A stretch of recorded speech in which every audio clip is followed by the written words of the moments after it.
শোনো তো, তোমার কয়বার বলছি গোসল করো, তোমার লগে এমন গন্ধ বের হইতেছে যে নিঃশ্বাস নিতেও কষ্ট। আরে জান, এত হাল্ক ভাই, এই উঠানে ঢুকতেই চোখে পানি চলে আসতেছে।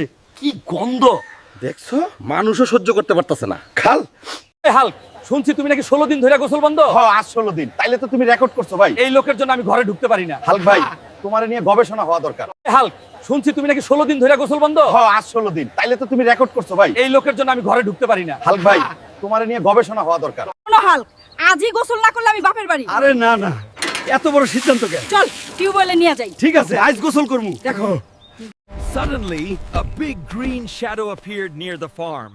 It was Hulk. But today, Hulk was not here to fight. Hulk carefully pulled out the eggplants one by one. He thought no one was watching him. But he was very wrong. Hulk carefully pulled out the eggplants one by one. Hulk suddenly heard a noise. He panicked and tried to escape, but the eggplants made him slow. আরে বাবা, কেউ আসছে। দৌড় দৌড়। ভুল হয়ে গেছে হাল ভাই, আর কখনো চুরি করব না। চুরি খারাপ জিনিস।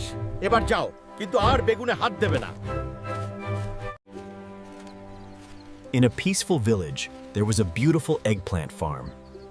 The farm belonged to a hard-working